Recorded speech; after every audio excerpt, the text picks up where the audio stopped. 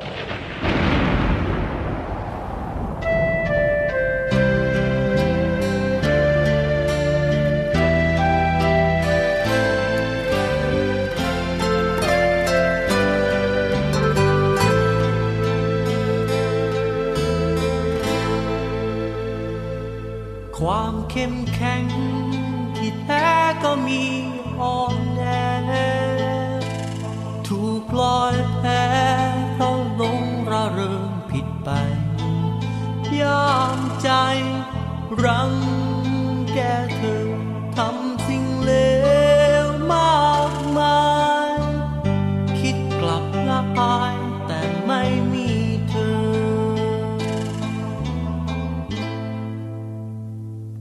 เธอทำดีต่อฉันเฝ้าคอยห่วงใย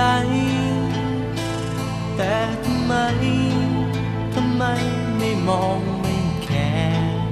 บ้างเลยทำจนเธอเจ็บเกินทนหนีไปแล้วตัดสินใจเลือกคนแทน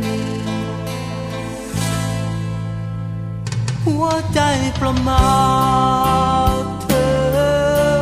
เพลอทิ้งเธอไว้นาน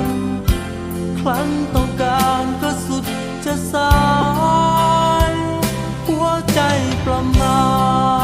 ทไปเลินเล่อใจมันเก่งวาดไปเองโง่ไปเองเลยเจ็บสุดท้ายมาร้องไห้ฟูมไฟกับความผิดใครที่ใจข้างน้องสิทธิในการครอบครองโมฆะกรรม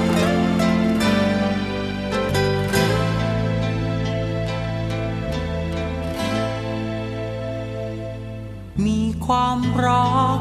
ที่นั้นย่อมมีสุขทุกข์สุขหมดไป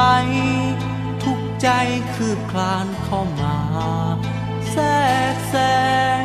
แทงทิ่มต่ำเจ็บระบมต้องจ